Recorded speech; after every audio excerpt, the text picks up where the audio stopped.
시민 여러분, 저희는 삼성전자 서비스센터에서 일하는 노동자들입니다. 1월 8일부터 했으니까 지금 한 3개월 정도 됐네요. 삼성전자 서비스는 삼성전자 밑에 자회사입니다. 그리고 삼성전자 서비스 밑에는 약 100여 개의 협력업체가 있습니다.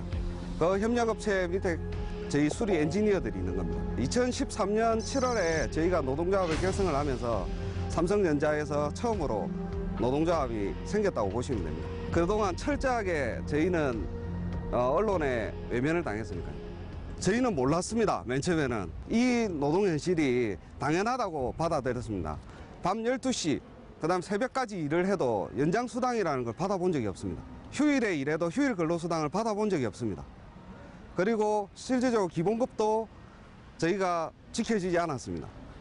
심지어 40만 원, 30만 원 받고 일할 때도 있었습니다. 저희는 그렇게 해야만 되는 줄 알았습니다. 그러다 저희가 도저히 배고파서 못 살아서 어떻게 그 금액을 받고 계속 살겠습니까? 삼성한테 요구를 했던 거는 최소한 근로기준법을 지켜서 저희를 근로를 시켜달라. 위장 폐업을 했거나 불법 사찰 등의 방식으로 노조원을 탄압한 정황이 포착된 삼성전자 서비스의 지사 2곳을 압수수색했습니다. 삼성그룹, 지난 80년간 유지해온 무노조 경영 원칙을 사실상 폐기했습니다. 8천여 명의 협력업체 직원들을 삼성이 직접 고용한다는 거. 경남의 경우도 그러니까 직접 고용 인원이 400에서 500명 정도 된다고 들었거든요. 이런 성과가 있기까지 삼성전자 서비스 노조원들의 아픔의 시간이 상당히 길었습니다.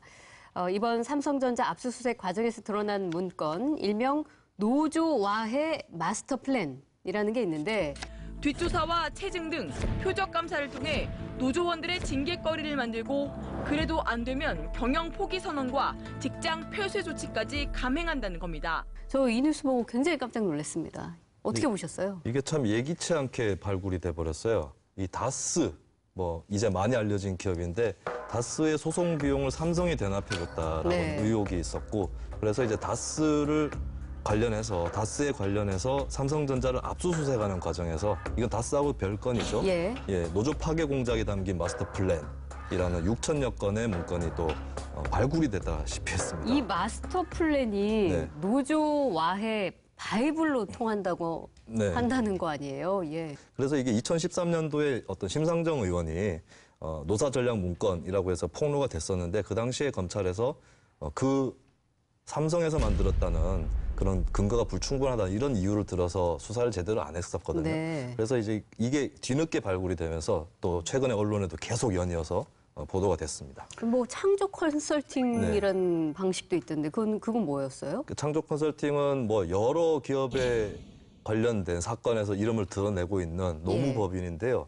이게 이름은 창조인데 주로 파괴를 많이 합니다. 파괴를 창조적으로 어떻게 하느냐? 예를 들면은 민주노총 계열의 노조에서 탈퇴를 시키면 1억 원의 수수료를 또 받는다거나. 그래서 이게 잘 모르시는 분들은 삼성이 왜 노조를 허용하지 않는가 했을 때 노조가 생기고 노조를 상대하느라 또 노조의 요구에 따라서 임금을 인상하느라 기업이 좀 지출이 많아져서 손해를 볼까 봐 그걸 막는 거 아니냐라고 하시는 분들도 계신데, 이렇게 그냥 노조를 깨는데 어마어마한 비용을 들이고 있는 걸 보면은 단순히 비용 때문에 노조를 막고 있는 것은 아니다라고 볼 수 있겠죠.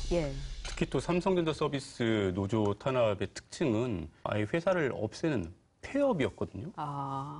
기존에는 복수노조가 허용되지 않을 때는 미리 그 어용 노조를 만들어서 다른 노조의 설립을 방해했지만 복수노조가 허용된 이후에는 아예 회사의 문을 닫아버리는 거예요. 문을 닫아버리면 노조도 자연스럽게 해체가 되는 거니까. 그래서 사람들을 선별해서 노조 탈퇴하는 사람만 다시 받아서 회사를 다시 열겠다.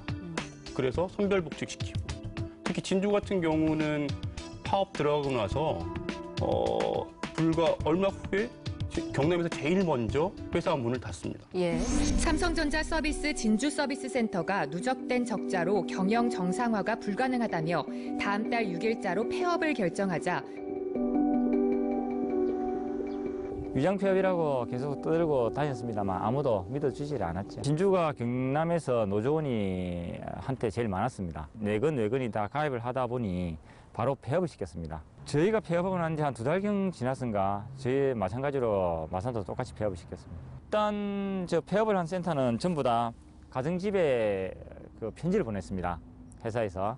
그 보낸 내용은 부모님들, 그다음에 이제 와이프들 보내서 이대로 가다 보면은 뭐 당신 자식들이 위험하다거나 남편들이 뭐 힘들 수 있다. 그런 내용으로 가정집에 편지를 보냈었습니다. 배고파서 못 살겠다, 힘들어서 못 살겠다. 이렇게 감을 찔러도 어느 누구도 언론에서 그걸 밝혀주지 않을 분들 취재를 오신 분도 없었습니다. 아무리 저희가 떠들어도 사회에서는 그걸 들어주는 사람도 없었고, 그다음에 우리가 어떤 증거를 제시해도 받아주질 않았습니다. 저 솔직히 저희 어머님께서 노조들은 빨갱이라는 소리를 하시는 걸 제가 한번 들었습니다. 제가 그런 소리까지 들으면서 여기까지 왔습니다. 저희 가족들에게 저는 그런 이야기 했습니다. 저는 지금 제가 해온 일이 실제 틀리지 않았다. 그리고 내가 하는 일이 옳고, 그 다음에 내가 이 일을 하는 거는 차후에 내 아들들이 사회에 나와서 나와 같은 대우를 안 받았으면 좋겠다는 생각에 언젠가는 바뀌겠지 싶어서 지금까지 힘들게 지금 끌고 왔습니다. 네. 아, 참. 이게 부모로부터도 빨갱이가 아니냐 이런 이야기를 들을 정도로 우리 이제 노조원, 노동자들을 바라보는 사회의 시선이라는 게 얼마나 혹독했는지 뭐 여실히 지금 인터뷰에서 드러내 주셨는데 뭐 아무도 이 이야기를 들어주지 않았다. 그 부분에 있어서는 진짜 언론도 처절하게 반성해야 된다는 생각이 듭니다. 8천여 명의 협력업체 직원들을 이제 삼성이 직접 고용하게 됐다는 소식을 전함과 동시에 이제서야 목소리를 저희가 귀 기울여 드려서 죄송하다는 말씀을 드립니다. 자, 와, 이게 이런 사례가 진주만 있었던 거는 아닐 거 아닙니까? 건 바이 건으로 수당을 받는데 일감이 많은 곳에는 비노조원을 보내고 일감이 없는 곳에는 노조원들을 한두 명도 아니고 5명 이렇게 많이 배치하면 결국 개인당 돌아가는 건수가 작으니까 수당을 적게 가져갑니다. 예. 이런 식으로까지 차별을 했다고 해요. 또 어디를 보니까 탈북민 출신 삼성전자 서비스 지회 조합원한테는 북으로 돌려보내겠다. 뭐 이런 식의 협박과 압박을 넣기도 했었다고 합니다. 그리고 맡는 업무도 위험한 곳은 노조원. 그러니까 옥상이나 실외기 설치 같은 경우는 고층은 노조원. 그리고 1층 같은 곳, 안전한 곳은 비노조원. 이런 식으로 배치를 했다고요. 그러니까 다분히 의도적으로. 예. 그리고 이제 서비스를 하고 난 다음에 만족도를 소비자를 상대로 조사를 하게 돼 있는데 보통만 되어도 이건 문제가 있다라고 해서 무엇을 하게 되냐면 어떻게 서비스를 했는지 재연을 하게 되는. 재연을 한다고요? 예.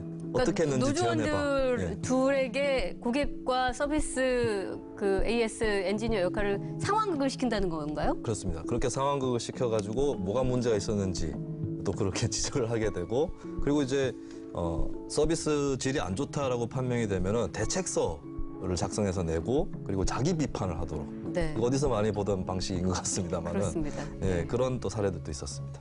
이게 근데 뭐 정규직이 됐다고 또 문제가 끝나는 것 같지는 않습니다. 이 앞으로 검찰 조사가 계속 진행이 되면 또 추가로 나올 이야기들이 좀 많이 있을 것 같은데 어떻게 보세요? 예, 압수수색이나 뭐 검찰 조사가 추가로 계속 진행이 될 것 같고 더 많은 사건들이 또 불거져 나올 것 같습니다. 그래서 앞으로 그리고 이제 원래 있었던 문건에도 망라돼 있던 계획들이 너무 많았기 때문에 계속해서 더 지켜봐야 될 것 같고 지금까지 나온 것이 빙산의 일각일 수 있다. 네. 예, 그런 심정으로 또 다 같이 예의주시해야 될 것 같습니다. 네, 저희 소수 의견도 지켜보도록 하겠습니다. 80년 무노조 경영 방침을 무너뜨린 소수자들의 승리. 어떻게 바라보십니까, 두 분은? 전자업계의 양대 산맥인 삼성전자 서비스가 이번에 노조를 인정했단 말이죠. 다음은 LG전자 서비스 아니겠습니까? 자, LG전자 서비스 혼자 힘드시면 어떻습니까? 검찰 보내드릴까요? 이들과 비슷한 처지거나 심지어는 더 나쁜 처지에 있는 여러 노동자들이 있었을 것 같아요. 뭐 비정규직, 중소기업, 그리고 여성이나 이주민 이런 노동자 중에서도 더 소수자에 해당하시는 분들이 이런 생각을 갖게 되셨으면 좋겠어요. 우리도 할 수 있다. 우리도 할 수 있다. 네.